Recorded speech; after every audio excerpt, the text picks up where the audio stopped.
Então, pessoal, para finalizar a aula de hoje, vamos trabalhar com alguns exemplos práticos para exercitar principalmente a decisão de qual tipo de teste utilizar, certo? Talvez isso seja mais importante até do que utilizar o teste em si, já que a gente pode automatizar rapidamente, né, esses testes. Então, primeiramente eu peguei aqui aquele dataset do câncer de mama que nós já vínhamos trabalhando, certo? Eu vou deixar o link aqui no Colab para vocês. E nós vamos testar as hipóteses em relação aos atributos de nódulos malignos e benignos. Então, importando esse dataset, certo? Importando aqui algumas bibliotecas que nós vamos utilizar. A biblioteca Pandas para ler os dados, biblioteca Seaborn para plotar alguns gráficos e a Matplotlib também. Nós utilizaremos da biblioteca SciPy a função norm, para que a gente consiga consultar a tabela da normal padrão. Vamos utilizar a função sqrt para calcular a raiz quadrada da biblioteca math e NumPy para fazer alguns cálculos numéricos aí com as listas. Então estou lendo aqui o dataset, certo? Do Drive, e aí eu tenho vários atributos, né, para os nódulos. Eu tenho vários nódulos aqui e alguns deles são malignos, outros nódulos são benignos, certo? Então quando ele é maligno ele tem o valor M no diagnóstico e B no diagnóstico quando ele é benigno. Então eu separei os dados em dois data frames, benignos e malignos, certo? Para que a gente possa fazer comparações, para fazer testes nessas amostras. Então vamos testar o atributo textura média, certo? Então eu vou plotar aqui a textura média dos nódulos malignos e dos nódulos benignos. Olha que interessante. Esse aqui é o gráfico resultante, né, da função de densidade de probabilidade para os nódulos malignos e benignos. Então, claramente, a gente pode ver que essas distribuições elas têm médias diferentes, né? A média dos benignos deve estar por aqui, próximo de 16, certo? Enquanto que a média dos malignos deve estar por aqui, próximo de 21, 22. Então a gente vê que elas têm médias diferentes e que provavelmente eles seguem uma distribuição normal, também parecida com a distribuição normal, certo? Só que a gente quer saber agora se essas médias são estatisticamente significantes, a diferença entre elas. E aí a primeira pergunta que surge é: que tipo de teste nós vamos utilizar para verificar se essas médias são diferentes? A média de textura dos nódulos malignos é diferente da média dos nódulos benignos. Bom, a primeira coisa que a gente sabe é que essas amostras são independentes, porque eu tenho alguns nódulos malignos do lado, outros nódulos benignos do outro. E eles não têm nenhum tipo de relação de dependência entre essas duas amostras. Então, nós temos um teste com amostras independentes, certo? Então, nesse caso, como nós temos uma quantidade grande de amostras, nós podemos utilizar o teste Z para fazer essa avaliação, né, para testar essas hipóteses. Então, eu calculo aqui a média amostral e o desvio padrão amostral da textura para os nódulos benignos e malignos, certo? E aqui estão elas, a média e o desvio para os nódulos benignos, a média e o desvio para os nódulos malignos. Então vejam aqui, para os nódulos benignos eu tenho 357 observações, para os malignos 212. Então, tabela Z. Primeiro passo, teste a hipótese, né? A gente vai testar a hipótese que as duas distribuições têm a mesma média ao nível de 5%. Então, primeiro passo, formular as hipóteses. Se eu quero testar aqui as médias, né, são iguais, então, hipótese nula, diferença das médias é igual a zero, e a hipótese alternativa é que a diferença das médias é diferente de zero. Especificamos o nível de significância, 5%, certo? Então, alfa 0,05, e encontramos as regiões de não rejeição e regiões críticas. Nesse caso, né, utilizando a função ppf de norm, nós conseguimos, né, o teste é bilateral, encontrar as regiões de não rejeição e as regiões críticas, certo? Regiões críticas. Com alfa 0,05 nós temos 1,96, né, aproximadamente aqui, então menos 1,96 e 1,96. Agora nós calculamos a estatística do teste e aí verificamos se a estatística está dentro da região de não rejeição ou dentro da região crítica. Fazendo o cálculo do Zcalc, né, nós temos aqui que o Zcalc é menos 11, ou seja, está muito longe aqui, né? O Z-cal que deve estar por aqui, que é menos 11. Ou seja, estamos na região crítica, certo? O que é que isso significa dizer? Como é que a gente toma a decisão? A decisão é, como o Z-cal é menor que menos EC, então nós rejeitamos H0, certo? Nós rejeitamos H0, ou seja, a diferença entre essas médias é sim significante, certo? A diferença entre essas médias é sim significante. E a gente já poderia até ver pelo gráfico aqui que essas médias são bem diferentes, né? Eu tenho a média dos benignos deve ser próxima de 16 e a dos malignos próxima de 22, então a diferença é grande em relação, né? Aqui, ó, 17,91 e 21,60, certo? Então a diferença é grande. E aí a gente rejeita a hipótese nula e aceita a hipótese alternativa, ou seja, há uma diferença significativa entre essas médias. Vamos testar, fazer o mesmo tipo de teste agora com outro atributo que é a dimensão fractal média, certo? Esse é um outro atributo aí desse dataset. Então, plotando aqui o gráfico, vejam o que acontece, né? Vejam que as distribuições também aparentam ser distribuições normais e vejam que as médias também parecidas aqui, né? Lembrando que na distribuição normal a média é o ponto mais alto da curva, né? É o vértice da curva, ocorre na média. Então vejam que as médias também parecidas, talvez a média dos nossos malignos esteja por aqui, a média dos nossos benignos por aqui, para esse atributo de dimensão fractal. Então, as médias também parecidas. A dúvida é, será que elas são estatisticamente, a diferença entre elas é estatisticamente significante ou não? Então, vamos fazer o mesmo procedimento, calculamos a média e o desvio padrão da dimensão fractal dos nossos benignos e malignos. E a gente vê aqui, ó, a média da dimensão fractal para os nossos benignos foi 0,062 e 628, né? E dos nossos malignos 0,0628. 0,06268. Então vejam que está bem parecido, né? E os desvios padrões aqui na casa dos 0,006 e aqui 0,007. Então vamos testar a hipótese se há diferença significativa entre essas médias. Então alfa também é 0,05. Calculamos, né, as regiões de rejeição e regiões críticas, né? Temos as mesmas regiões para alfa 0,05, que é menos 1,96 e 1,96. Então, região de não rejeição e regiões críticas, certo?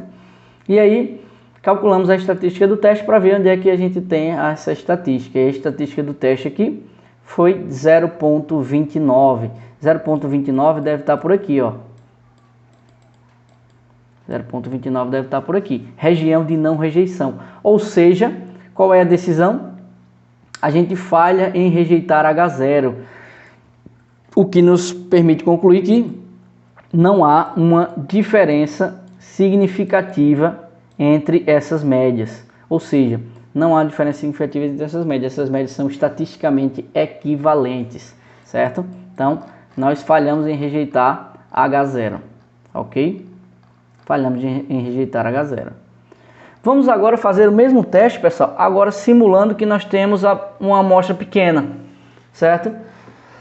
Eu vou reduzir o tamanho da amostra dos benignos para 15 e a dos malignos também, para a gente poder exercitar o uso da tabela T, certo? Então, admitindo que a gente tem apenas 15 observações de cada uma das classes, né, as duas amostras têm tamanho 15, nós usamos a tabela T, né, amostras independentes mais pequenas. Então, plotando aqui, ó, o gráfico apenas para essas 15 observações, a gente vê que já fica um pouquinho diferente da normal, certo? Mas vamos continuar assumindo que é normal para poder fazer o teste. Então, fazemos exatamente o mesmo procedimento, calculamos média de desvio para os benignos, média de desvio para os malignos. Então vejam que as médias também parecidas ainda, certo? O que vai diferenciar um pouquinho é o desvio padrão. Ok, então nesse caso, pessoal, quando a gente trabalha com a tabela T, a gente tem que decidir o seguinte, a estatística do teste e o número de graus de liberdade vai ser definido se, em dois casos, né? Observando o desvio padrão amostral. Se os desvios são iguais, se S1 é igual a S2, nós temos uma forma de fazer. Se os desvios são diferentes, nós temos uma outra forma de fazer, né? Isso foi falado em algum dos vídeos dessa aula. Então, nesse caso, nós temos variâncias diferentes. Se as variâncias são diferentes, então o número de graus de liberdade, vai ser o mínimo de N1 menos 1, N2 menos 1, certo? Nesse caso, quando as variâncias são diferentes, o número de graus de liberdade é dado por isso. Então, está aqui a decisão. Φ vai receber N1 menos 1, se N1 for menor que N2, se não, vai receber N2 menos 1, certo? Então, nesse caso, como as amostras têm o mesmo tamanho, né, o número de graus de liberdade vai ser, aqui N1 e N2 são iguais, então o número de graus de liberdade vai ser 15, né, menos 1, que é igual a 14. Esse é o número de graus de liberdade que vai ser utilizado aqui. Então, procurando na tabela T, né, o T que define as regiões de rejeição e regiões críticas, nós temos para o alfa 0,5 e para o φ, né, para o número de graus de liberdade 14, nós temos 2,144, certo? Esse é o valor de T que define as regiões de rejeição e regiões críticas, certo? Então, fazendo o cálculo da estatística, né, do teste, e nesse caso a gente utiliza essa fórmula aqui porque as variâncias são diferentes. Fazendo esse cálculo, nós temos que a estatística do teste é menos 1,934. Ou seja, menos 1,934 está por aqui, né? Certo? Quer dizer, se o T é 2,144, então aqui a gente tem 2,144 e aqui a gente tem menos 21,144. Ou seja, a estatística do teste está nessa região aqui, né? Nessa região aqui, na região de não rejeição. Se a gente está na região de não rejeição, porque deu um menos 1,934, então nós falhamos em rejeitar H0, certo? Falhamos em rejeitar H0, ou seja, as médias dessas duas distribuições são iguais, ou seja, são estatisticamente equivalentes. Então veja que, mesmo considerando apenas 15 observações, que a gente utilizou nesse teste T, ou considerando todas as observações, quando a gente utilizou o teste Z, né, o resultado foi o mesmo, né? A gente falhou em rejeitar H0 quando a gente tinha amostras grandes, e a gente falhou em rejeitar H0 quando a gente teve apenas 15 observações em cada uma das amostras, certo?